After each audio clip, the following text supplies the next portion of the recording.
¿Qué tal, amigos? ¿Cómo están? Bienvenidos sean todos ustedes a un episodio más de su podcast favorito, Entre Neuronas.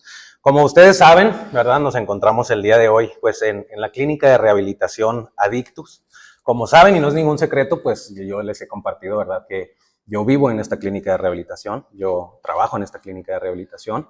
Y pues el día de hoy tenemos un invitado muy especial en lo personal, es una persona muy importante en mi vida, ¿verdad? Me ha ayudado demasiado en mi proceso y proceso de crecimiento personal, ¿no?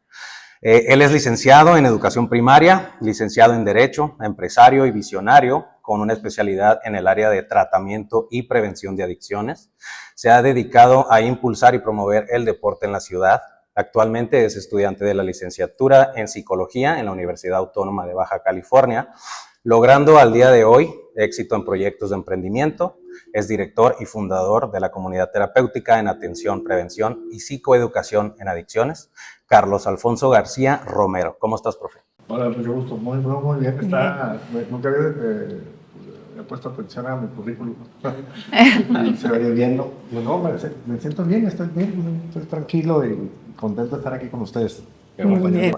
Profe, pues con esta plática, nuestra intención, nuestro objetivo, pues es lograr entender, ¿no?, cómo diferentes factores en la vida pueden influir, ¿verdad?, para el desarrollo del ser humano, y cómo incluso las experiencias difíciles en la vida pueden transformarse pues en crecimiento personal, ¿verdad?, y ayuda para uno mismo y para otros, ¿no? Entonces estamos aquí reunidos para pues, echar una platicada nada más. Pues qué bien, me da mucho gusto. A mí en lo particular me agrada mucho las pláticas de estas series que tienen que ver algo así como con la filosofía o el entendimiento de cómo uno mira la vida, ¿no? Sí.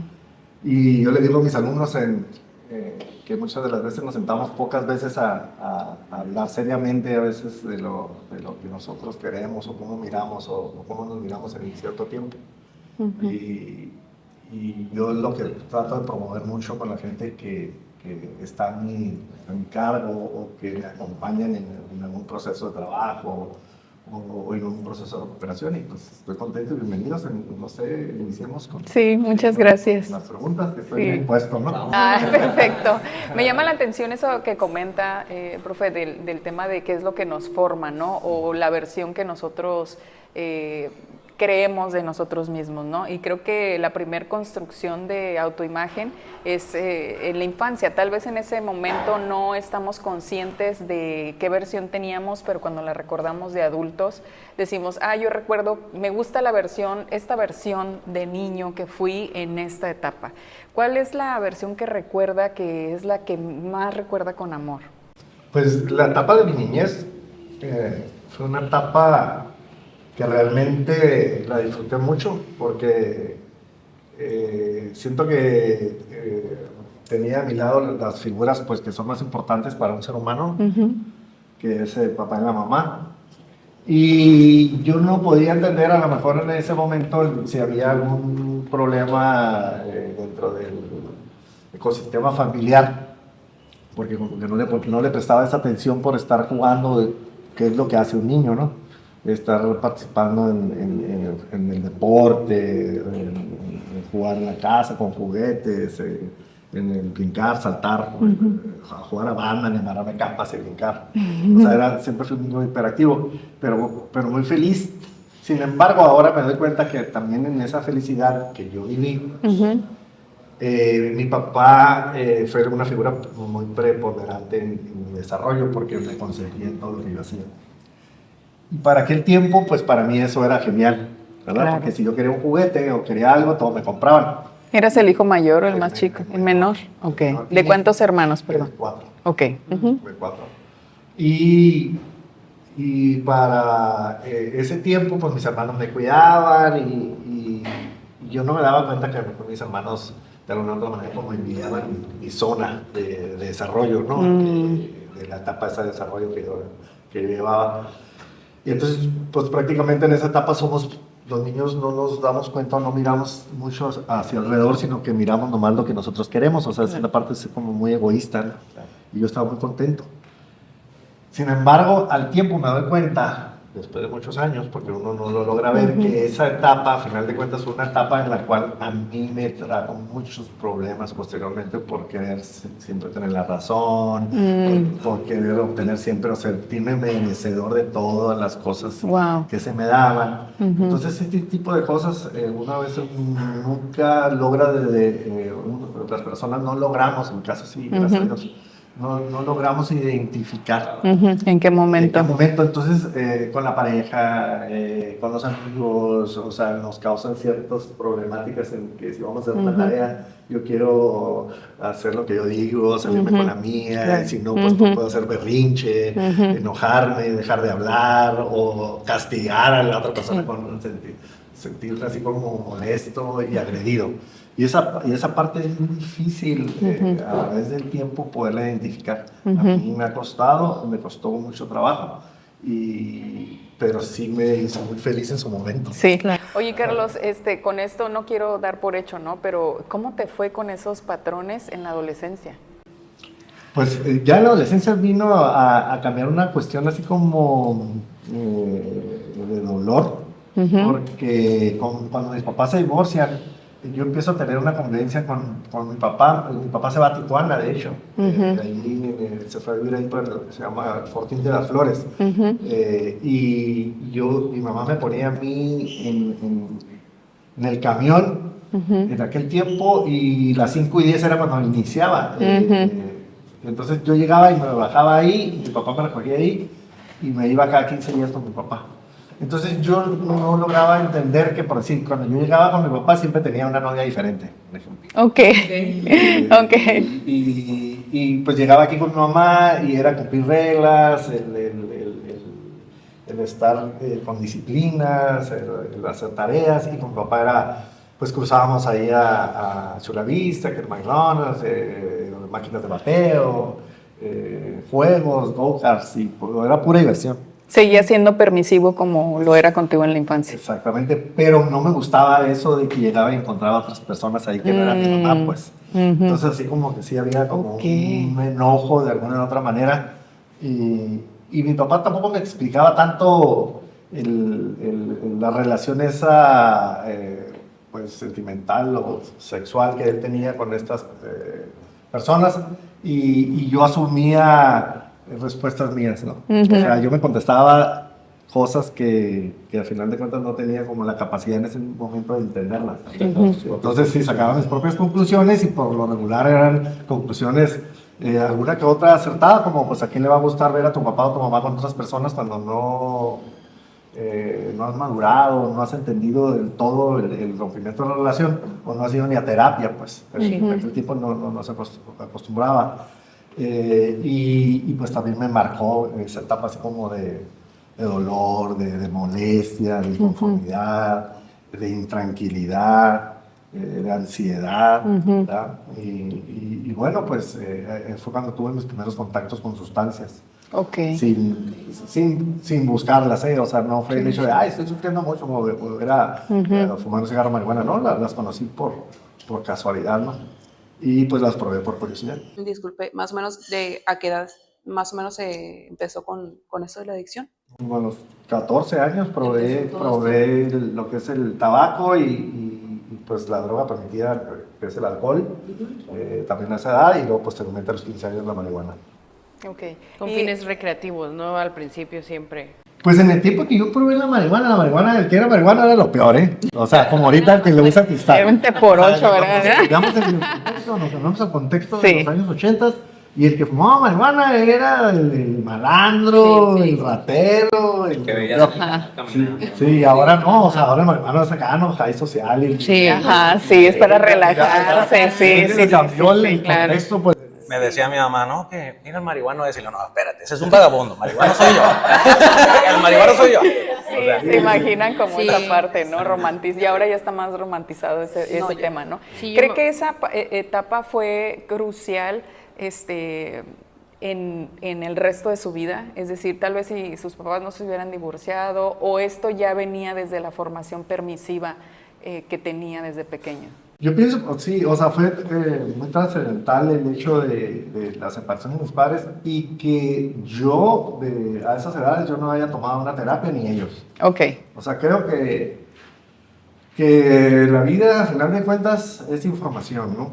Y la información en aquel tiempo no estaba tan a la mano como la podemos tener ahora. Y no quiere decir que ahora porque esté tan a la mano, o sea, de todas maneras, La comprendas, pudiera ¿no? ser tan funcional, sino que hay una cuestión que tiene que ver con la comprensión exactamente de cómo interpretas la realidad que estás viviendo. Y influyen muchos valores, o sea, o situaciones como el contexto en el que te desenvuelves, las escuelas en donde estás, los vecinos, el grupo deportivo que asistes, incluso la novia en las etapas de la adolescencia también interviene.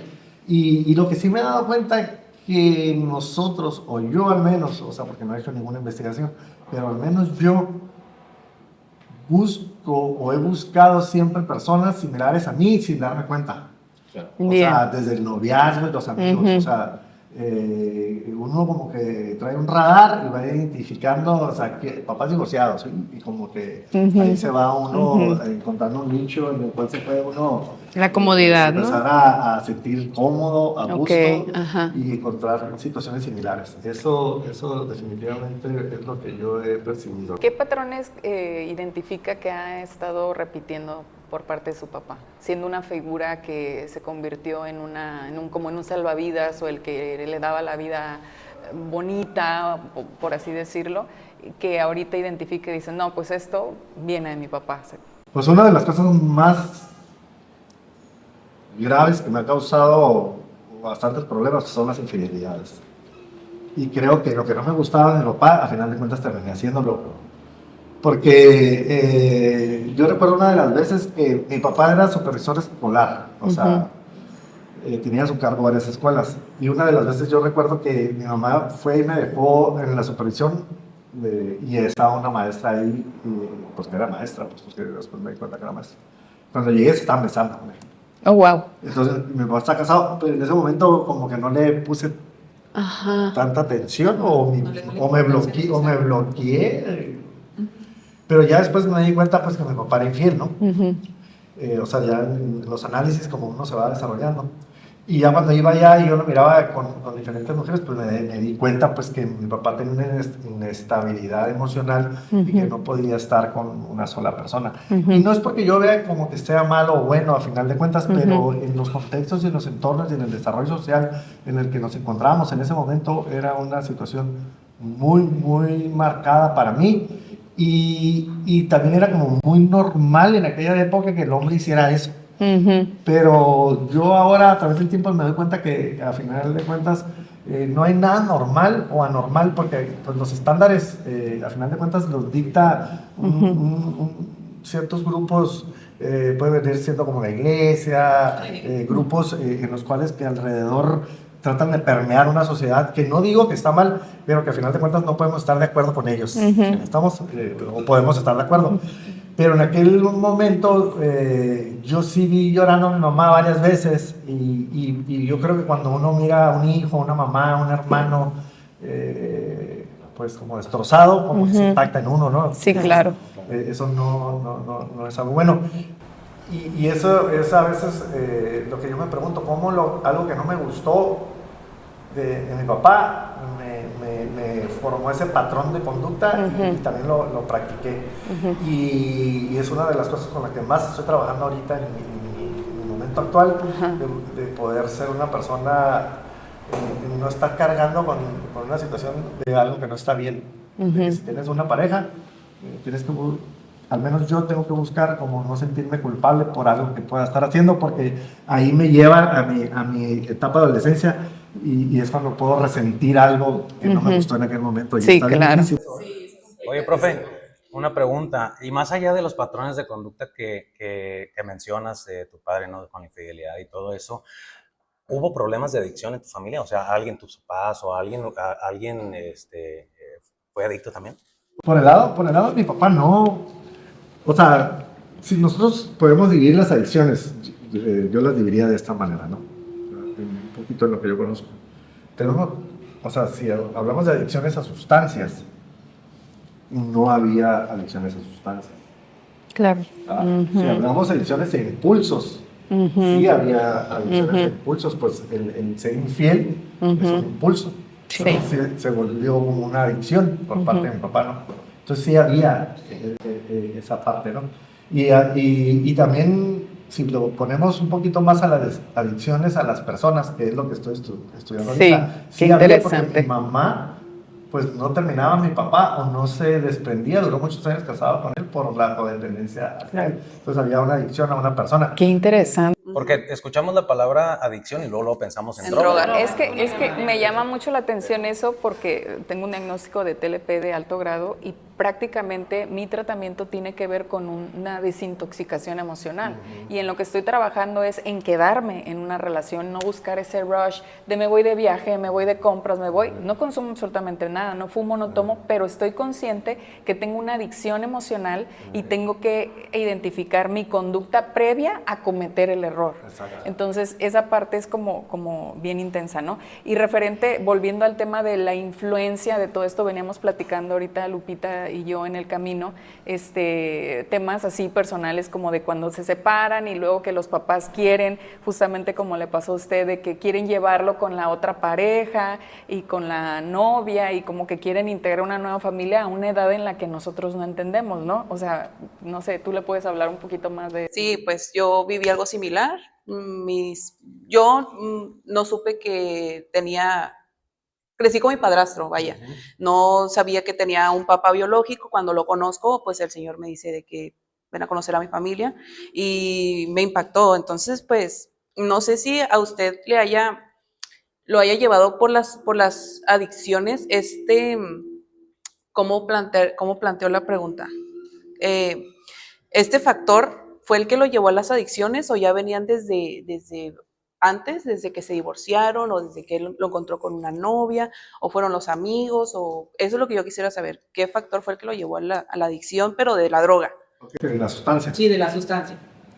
Ok, pues yo creo que yo ya traía el patrón adictivo, la personalidad adictiva, el hecho de mentir para estar bien, es un rasgo de... ¿Usted siente que comenzó la adicción más que nada emocional? Sí. Okay. En la parte que tiene que ver con el hecho de los patrones de mi papá y mi mamá. Okay.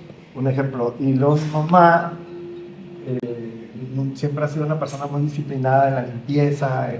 Por decir, en mi cuarto no había ropa sucia porque yo nomás me quitaba el pantalón y una lavadora, ¿no? El baño siempre limpio, todo exageradamente limpio. No digo que esté mal, pero sí. O sea, es una obsesión, obsesivo compulsivo. Una adicción, un vaya. trastorno, sí, que te lleva a hacer eso, ¿no? Un trastorno. Entonces, en esa formación yo de pequeño, cuando yo me voy desarrollando, pues lógicamente me impregno de toda esa parte sin darme cuenta, ¿no? Y voy caminando, me voy desarrollando, voy encaminando patrones de conducta, formas de desarrollarme, de socializar. Cuando llego a la secundaria y me ofrecen a fumar tabaco, yo era deportista en aquel tiempo, pertenecía a la sección de voleibol de Baja California y habíamos quedado campeones nacionales. Wow. Y o sea, de deporte me iba súper bien, ¿no?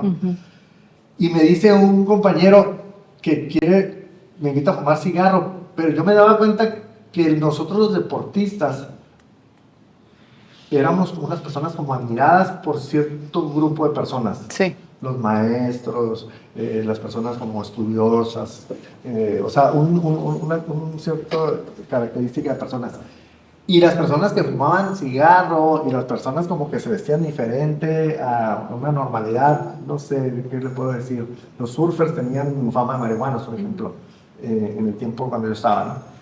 O los cholos, ¿no? Eran como los grupitos, ¿no? Los subgrupos. Ajá. Entonces uno de repente te das cuenta que ves a esas personas y que las chamacas más guapas o más bonitas les empiezan a hacer caso y dices, bueno, ¿y por qué yo no hago eso? Porque también quieres como sobresalir en esa área, ¿no? Sí, claro. Entonces, esa fue mi primera relación. Cuando me invitan a fumar cigarro, yo le digo sí para poder experimentar, poder experimentar ese estilo, ¿no? Como me falta este grupo social, ¿no? Ya le caigo bien a este, me faltan ellos. Como pertenecer ahí. Claro. Y entonces le digo que sí y nos vamos Me dijo, vente. Y nos fuimos atrás de unas canchas deportivas. Y yo dije, bueno, para fumarnos un cigarro, sí iba pensando, ¿por qué nos tenemos que esconder? Bueno, cuando ya llegamos ahí, pues sacó no sé, ¿qué podría ser? Una onza de marihuana, un paquete. Perdón. Entonces yo ya estaba ahí y me dio como miedo a la vez, porque mi hermano yo había escuchado que fumaba. Ajá. Y estuve a punto de decirle que no, pero no tenía ninguna información yo de las qué causaba, cómo las reacciones al momento que fumaba. Sí, un conocimiento previo, ¿no? Sí, no tenía nada de conocimientos previos sobre el tema, nada de información sobre el cannabis, ¿no? Entonces ya lo saca y hace el cigarro y me invita y fumo. Por curiosidad dije, pues la voy a probar, ya estoy aquí, ¿verdad? Y no me eché para atrás y la fumé. Y pues prácticamente en el momento no sentí como grandes diferencias a lo que normalmente sentía. Cuando fuimos y nos subimos a un carro, nunca se me va a olvidar, porque pusieron un cassette, era cassette, no eran ni discos. Era un cassette y pusieron un grupo, y hasta la fecha me gusta ese grupo, ¿no?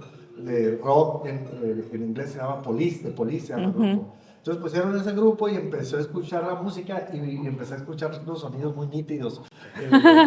Ya empezó a disociarse, ¿no? Empecé a disociar, pero empecé a encontrarle un gusto. Entonces mi primera acción es decir, bueno, pues no está tan mal, ¿no? O sea, no me estoy sintiendo mal. Y escuchaba los agudos así, que se oyen cuando pegan a los platillos. Entonces todos los sonidos los escuché bien nítidamente y luego fui para cerrar y comí y me supo muy buena la comida. Entonces mi primera acción es, bueno, pues la marihuana dicen que es mala, que es lo único que yo escuchaba y no se me hace que sea tan mala. ¿Ah? O sea, pues me hizo escuchar música, Comer rico. y comí rico, me reí mucho y me sentí muy agradable. Es por eso que tuve el primer contacto con esa sustancia. Y de ahí ya me animé a probar todas las semillas. Porque probé cocaína, probé heroína, probé pastillas, ¿Y qué fue lo que lo orilló a probar las siguientes sustancias? ¿Qué le dijo? A ver esta, o cómo fue. Pues el experimentar por mí mismo si era cierto que eran malas o no, porque la marihuana para mí ya no era mala, era una mentira, era falta de información. Falta de información, ¿no? Que te la vendieron como lo peor y la probaste y pues no está mal. Entonces, ¿qué será de lo demás, no? No, pues las siguientes van a ser lo mismo. Sí, probando a ver qué era. Y pues sí, todas me gustaron. O sea, la verdad, no le puedo decir, todas me gustaron, o sea, todas me causaron placer. Si no es indiscreción, ¿cuáles han sido las que probó? Pues ahorita acabo de mencionar marihuana, alcohol, ¿no? Sí. Alcohol, marihuana, heroína, probé éxtasis, probé psicotrópicos, pues que tienen que ver también con el diazepam, ribotriles y todas esas pastillas, probé pues ¿Cristal?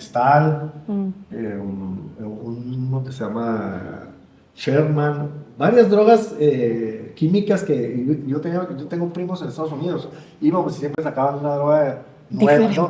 No, pues que aquí tienes que poner esta químico aquí en la estufa y la cocinas y salía un polvito se hacía al momento que lo cocinabas y luego ya te lo metías por la nariz y bueno, parecía como que andabas borracho, como que andabas marihuano y como que andabas cocaíno. O sea, te bajaba, te subía y exclusivo, eran como exclusivos para los antros. O sea, te metías a un antro y como que bajabas a veces y no se subías dependiendo de la música, las luces. Entonces sí, todo lo que me moviera mis emociones y me sintiera como eufórico y de repente si estaba como triste, poder disfrutar como la tristeza, cosas así. Ah, ok, pero no había una tendencia, eso era lo que le quería preguntar. Hablando de adicciones emocionales y también adicciones a sustancias, a veces, no sé, las personas con trastorno de TLP, evidentemente, pues van a preferir las que les dan para arriba o las que les dan ese rush, ¿no? En su caso no había una preferencia de estar arriba o abajo, simplemente el no estar presente. Sí, en mi casa, a mí me gustaban las dos formas. Ok. Porque, por decir, yo agarraba un cigarro de marihuana y le echábamos coca. Nos forjábamos y nos forjábamos, ¿no? ¿Por qué? Porque de repente era el momento. Si yo hablaba con él y él se enojaba o algo conmigo, somos amigos, podría disfrutar el enojo así como para abajo, ponerme bueno, pensar, bueno, ¿por qué eso? Pero si usted me invitaba a salir o algo, vamos a suponer que pudiéramos llegar a usted, y me ponía bien activo. Ah, pues, ok. ¿entiendes? O sea, Oh, tenía que ver mucho, wow. tenía que ver mucho Estaba con- en el umbral de Sí. los dos lados. Era como, ok. tengo mi repertorio, ¿cómo me quiero sentir hoy? ¿No? Sí, Para Una arriba, montaña para rusa, abajo. ¿no? Una montaña rusa, exactamente, roller coaster. Subes y bajas, ¿no? Le decían speedball, ¿no? Y así me gustaba, ya también con el cristal también, por decir, fumaba, haga de cuenta que fumaba, y luego ya después me echaba unas pastillas y ya bajaba, porque a veces como que te metes de más, pues te pones eufórico, demasiado eufórico, y quieres caminar, y a mí me gustaba un ejemplo cuando yo fumaba, me salía y caminaba kilómetros, o sea, porque experimentaba como esa euforia, pero a la vez como una sensación de libertad. De libertad cuando me pegaba el aire, pero a veces eran 3, 4 de la mañana y yo andaba solo yo caminando, pues entonces cuando ustedes se topan Pierdes a la- personas así, la pierdes dimensión la del tiempo. noción del Ajá. tiempo, la gente está dormida, todo el mundo está descansando y tú estás como disfrutando algo que ellos no disfrutan.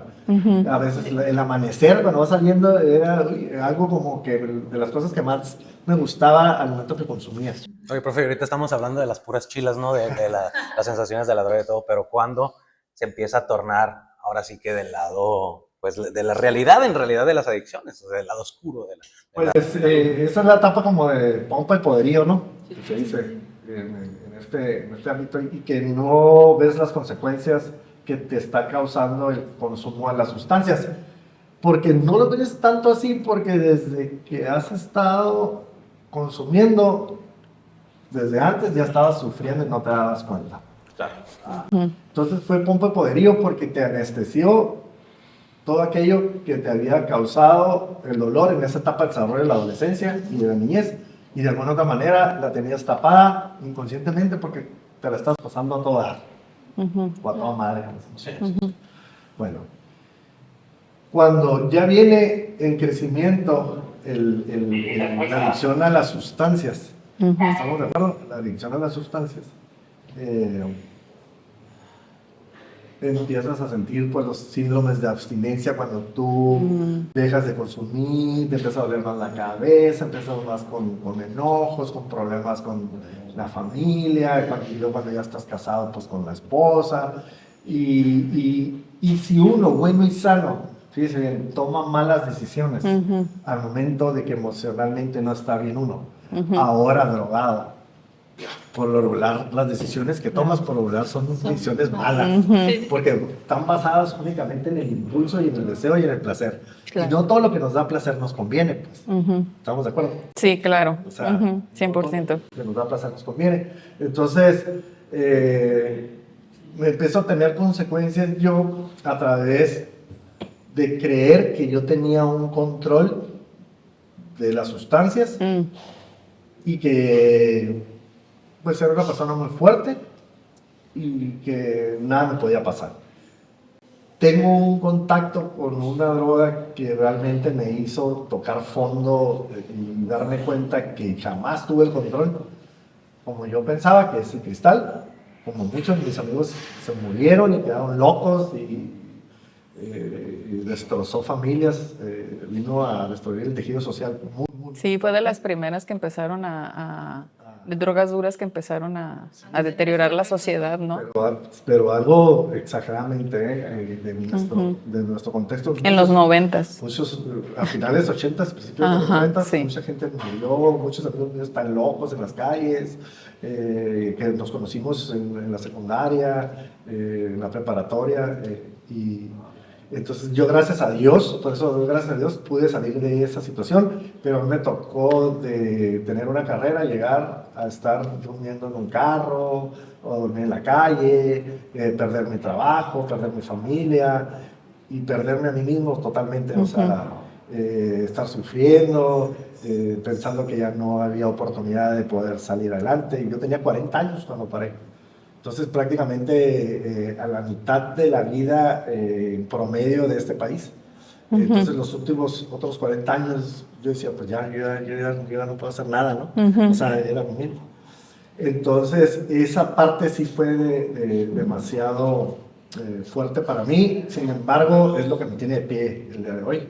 Y es lo que yo trato de proyectar a las personas con las que están conmigo, de que si yo pude hacerlo, a la edad que yo paré, todo el mundo puede hacerlo. Y por ejemplo, Carlos, comenta que paró hasta los 40, prácticamente la mitad de su vida activamente consumiendo. Y yo tengo un conocido que lo he conocido, o sea, he convivido con él activo y en abstinencia. Y su personalidad cambia muchísimo, ¿no? Lógicamente. Por eso le quisiera preguntar si cree que influyó demasiado en la transformación de su personalidad de temperamento todo este tema de la adicción activa, porque ya, me imagino, ya tiene su tiempo en abstinencia y tuvo su tiempo activo, que usted considera que, eso se me quedó en mi personalidad, esto lo pude cambiar, esto no era yo realmente, o sí era yo y solo lo exageré dentro del consumo y ahorita ya lo puedo regular, o cómo considera usted que esto influyó? Pues, mira, tanto influyó en mi personalidad el hecho de consumir sustancias que ir a parar a la cárcel, caer en la cárcel. A mí me sacó derechos humanos de la cárcel. Y fue una experiencia de lo más fuerte. Duré 8 meses en la cárcel. Y eso me hizo estudiar Derecho, por eso ahora soy licenciado en Derecho. Y lógicamente, a mí de chico, una de las cosas que mi mamá nos enseñó y que se me queda bien grabado y nunca se me va a olvidar, era que nunca nos consecuentó el hecho de que nosotros llegáramos con algo que no era de nosotros a la casa. O sea, los valores siempre bien definidos en el sentido de que no agarres lo que no es tuyo. Y una vez, un ejemplo, llegó uno de las sodas ahí, te platico esta historia rapidito, y yo me miraba que otros amigos habían agarrado sodas y se las llevaban y no las pagaban porque se dejaban el sodero y les dejaban la soda. Y yo agarré una soda y la metí en mi suéter, me quité el suéter y la metí y llegué a la casa con la soda. Entonces me dijo, ¿por qué te quitaste el suéter? Y pum, quitó el suéter y se cae la soda y se revienta la soda y se le encaja un vidrio a mi mamá en la pierna. Y luego, pues, hubieran visto cómo me fue. Como me fue como feria, ¿no? Entonces, a final de cuentas, yo lo que te quiero dar a entender con eso es que yo jamás pensé en la vida que yo iba a andar robando para consumir. Entonces, prácticamente rompió un valor que fue sembrado en mí, muy sembrado, por el hecho de estar consume y estar en contacto,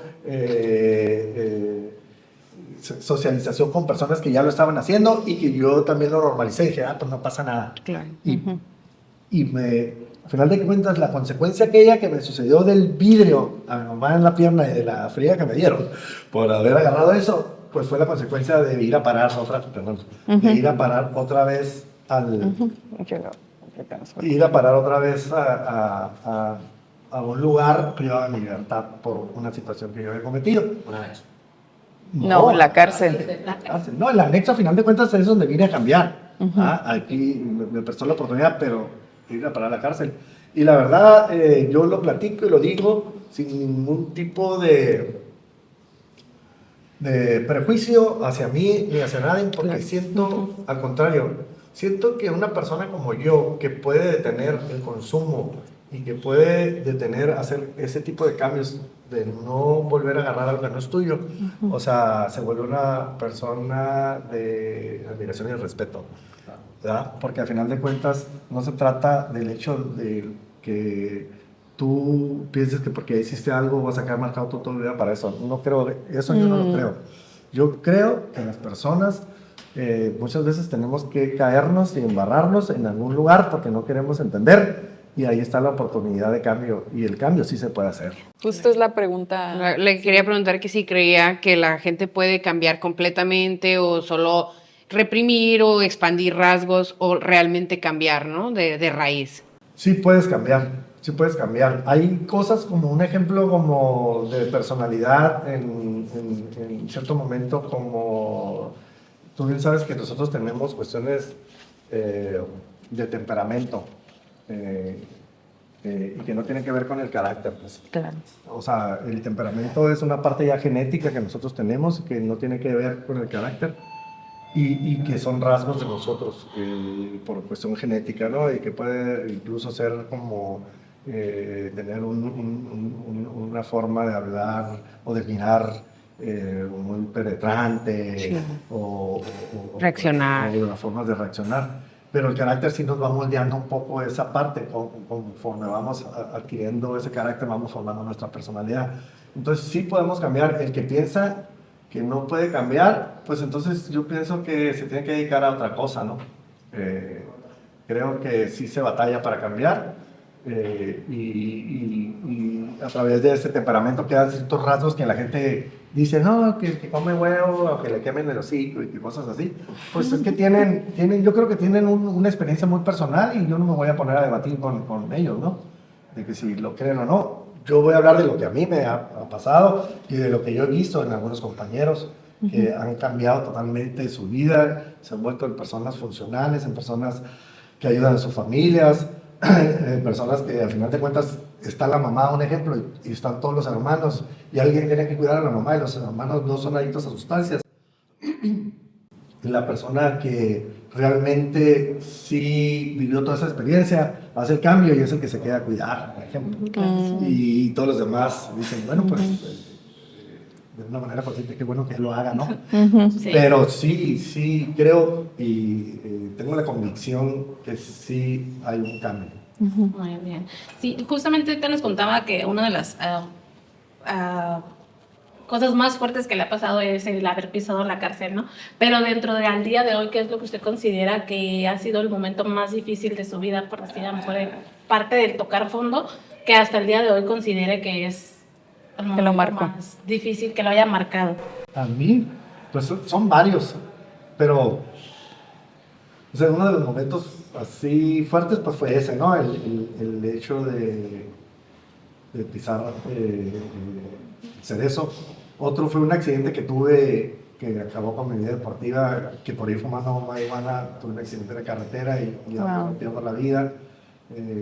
Tuve una fractura expuesta, me faltaron huesos, me quebraron piel, estuve mucho tiempo en el hospital, tuve 5 operaciones, estuve en silla de ruedas, y luego estuve en muletas, y luego en bastón, y luego que cojo, y total de que fui haciendo terapia y recuperé un poco, y eso también me marcó porque cambió mi destino deportivo, y me gustaba mucho, me gusta hacer mucho deporte, pero ya ahora hago bicicleta, voy al gym, y antes era deportes de conjunto. Y otro pues fue, la verdad, el que le fallé a mi hija. Esa vez sentí como... Es algo que no tengo como las palabras precisas para identificarlo, pero era un dolor muy intenso, de fracaso, mezclado con varios defectos, con terquedad, con soberbia, con egocentrismo. No identificar cuando mi hija me decía, papá, no te vayas, quédate aquí conmigo, y causarle ese dolor, fue algo que me marcó al inicio, pero que fue de las cosas que también generaron una resiliencia en mí para poder tomarlas y no volverle a fallar. No volverle a fallar. Sí, y justo dentro de que menciona a su hija y que fue parte del motor a lo mejor de pues, no fallarle, ¿quién considera usted que ha sido la persona que le ayudó a salir adelante y aparte de ser su motivación, sino quién le ayudó, quién, por decir, tendió la mano para decir, ¿sabes qué? Sal de ahí, todavía puedes, ¿no? Pues cuando yo me fui al anexo, esta vez porque yo tuve 3 anexos, ¿no? Y los primeros 2 no puse la atención debida. Esta vez hay 3 personas muy importantes y tomé decisiones así como muy importantes que me ayudaron a mí a hacer un cambio. Por así, mi hija y mi mamá fueron las que me hablaron una vez por teléfono, mi hija y papá, que te quiere, como que hubo algo en mí que dije, ese es el momento. Y ya fui, me anexé. Y de ahí el director, que es muy amigo mío, yo lo respeto mucho, lo admiro mucho, Roberto Murillo, tuve muchas pláticas con él en las cuales me hizo ver la problemática que yo tenía un problema, que estaba enfermo, y que tenía que atenderme, que lo más importante en la vida era yo primero para poder atender lo demás. Y bueno, le hice caso, me empecé a atender yo. Fue a visitarme mi expareja, que tengo muy buena relación con ella, la mamá de mi hija, y de hecho ella se volvió a casar. Y ella fue a visitarme y yo recuerdo que esa es una de las decisiones más importantes de mi vida, que he tomado para estar bien. Le dije yo a ella que no me fuera a visitar, que por favor me diera un espacio, porque yo no quería volverme a fallar a mí ni a ella mucho menos, porque yo ya le había fallado a ella varias veces.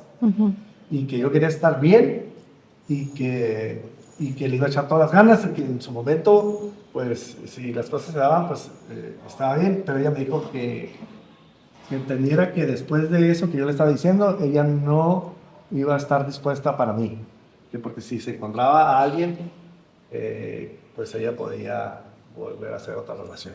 Claro. Y pues sí sentí feo, Claro. pero sentí que era necesario el poder deslindarme de esa presión emocional.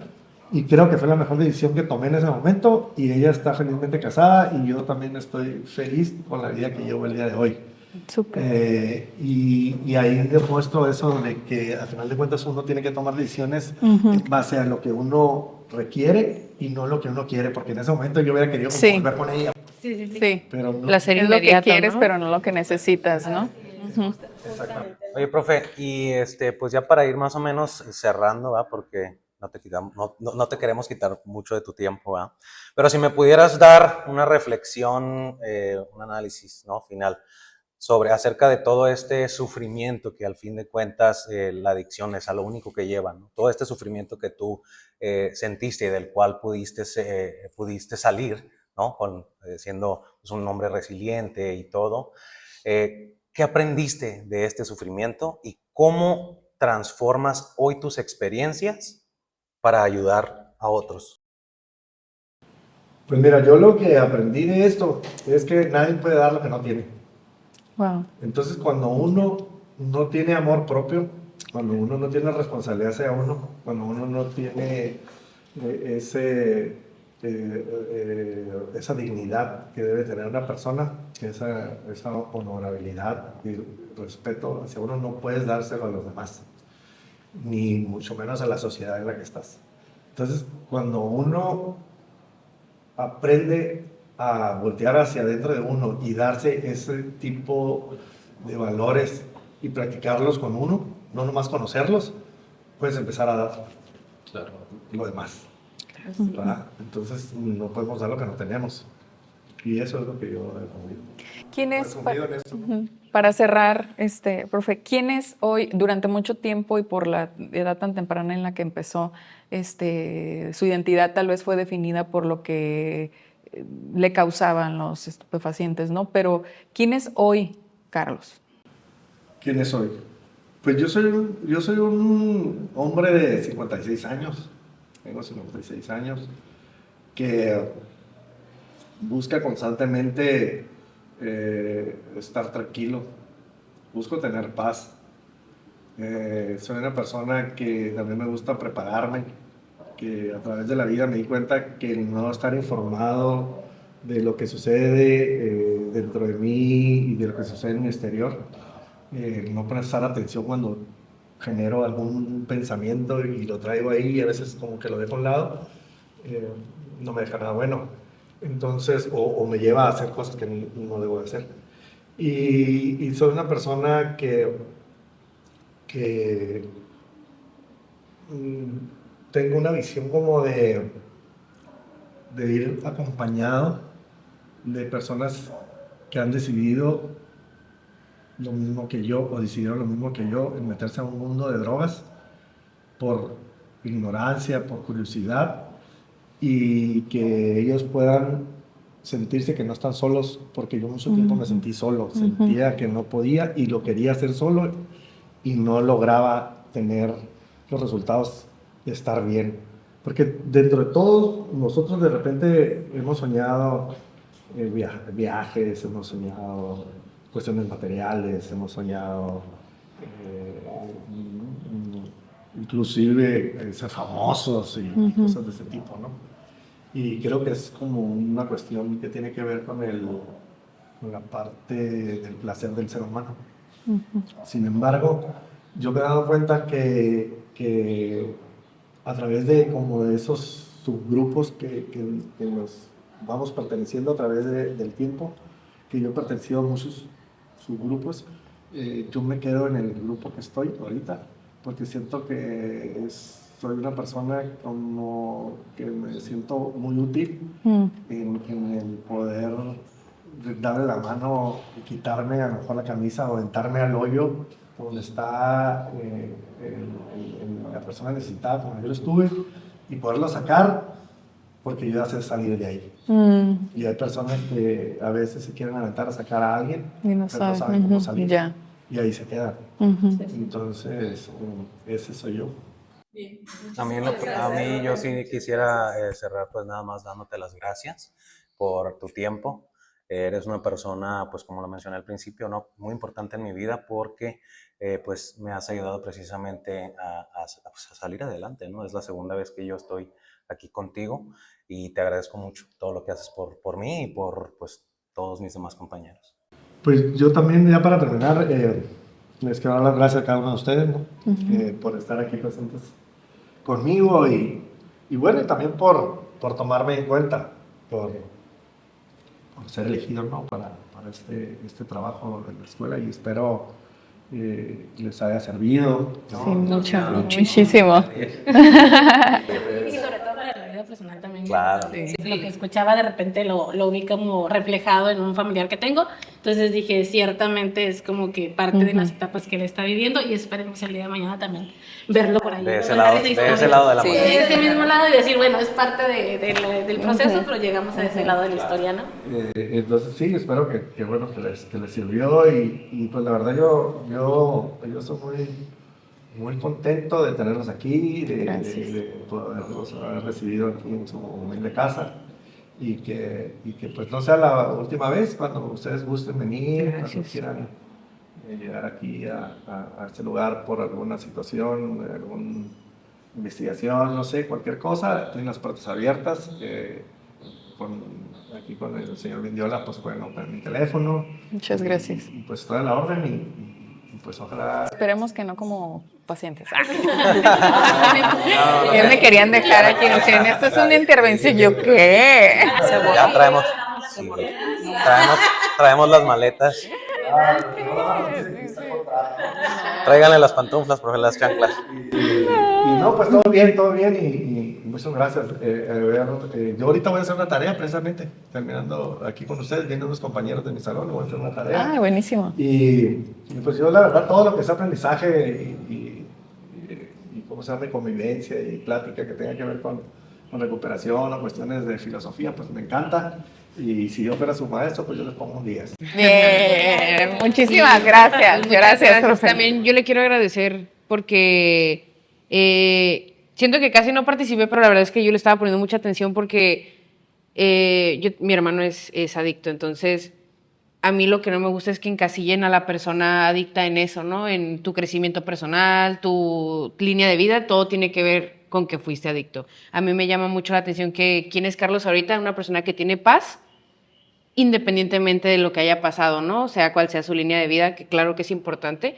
El hecho de que ahorita se considere alguien con paz, creo que es algo que todos buscamos, ¿no? Al final de cuentas, independientemente de cómo sea nuestra línea de vida, aunque sea muy importante, todos buscamos llegar a tener paz. Y más que la historia no se termina hasta mientras tengas vida, ¿no? Mi papá fue adicto desde que yo tenía 14 años y a mí me tocó llevarlo. Y hablando de su hija, o sea, en algún momento es cierto, pero todo sirve para un bien mayor. Al final de cuentas, me considero una mujer muy exitosa por la seguridad que mi papá sembró en mí, y creo que si él no hubiera pasado por lo que pasó y me hubiera obligado o empujado a tomar las decisiones yo a los 14 años como una jefa de hogar, no sería quien soy hoy. Entonces, hoy mi papá lleva un chorro de años limpio y es la persona, el hombre que más admiro. Entonces, yo creo que tu hija también. Eres uno de los hombres que más admiro. No, sí, he dicho unas palabras. Y yo he tenido pláticas con ella y qué bueno que mencionas eso, esto ya fuera del... Ajá, Sí, recuérdele. Out of records. No pasa nada, si me importa, pero digo por el tiempo que traen ustedes. No pasa nada. Una vez, cuando yo estaba anexado, yo empecé a salir a estudiar Derecho, iba y venía, y me iba a la UABC y regresaba, y me iba a pie. Y muchos me decían, ¿por qué no te fugas? Y yo pues decía, fugarme, si toda la vida me he fugado en mi vida o de mí, me voy a fugar, no ahorita. Me costaba mucho trabajo. Y un día me hablaron allí al anexo que mi hija se estaba portando mal de la secundaria y fui yo. Y ya cuando estaba ahí, ella me quiso como chantajear que no dijera a su mamá. Pues en la adolescencia estaban y ya platicamos ahí y ella me dijo, me quiso hablar de una manera golpeada, como queriéndome manipular. Entonces yo, ahí es donde yo me he dado cuenta que es cuando yo he sembrado cosas fuertes en mí. Cuando yo le dije, no te equivoques, no te equivoques, yo sé que yo la regué contigo. Le dije, pero yo no soy tu amigo. Yo no soy tu amigo, yo soy tu papá. ¿Ah? Y yo no vengo aquí a la vida a ser tu amigo. Tú tienes muchos amigos, pero vas a ser su papá. Y yo no voy a hacer lo que tú dices, ni voy a cometer otro error porque quieras que yo quede bien contigo. Así que, bájale. Y le bajó y dijo, no, disculpa, papá. Porque al final de cuentas, eso creo yo que cuando uno se atiende uno, sí tomas buenas decisiones, pues. Claro. Cuando te atiendes tú y empiezas a reflexionar, por decir, ¿por qué quiero ser controlador, un ejemplo, en una relación? No, pues yo me pongo a berrero, pues mi papá me da todo, esto, el otro. Entonces quería salirme con la mía y quiero seguirme saliendo con la mía, queriendo controlar a alguien. Entonces, detecto dónde estoy, entonces digo, no, tengo que darle su espacio. Yo mi espacio, porque si no voy a estar sufriendo, pues, que era lo que me pasaba cuando estaba niño. Entonces, mucha gente no mira eso, no se pone a detenerse a ver ese tipo de pequeños detalles. Sí. Y esa es la diferencia, pues entonces es cuando logras hacer los cambios. Pero mientras no quieras verte tú, Exacto. no hay nada. Pues. Sí, dicen que si quieres aprender, mira para adentro, ¿no? Sí. Exacto. Y ahí viene el Bien. Gracias. Gracias. No, pues a la orden. Un Muchas placer. gracias. No, buenísimo. 10 de 10.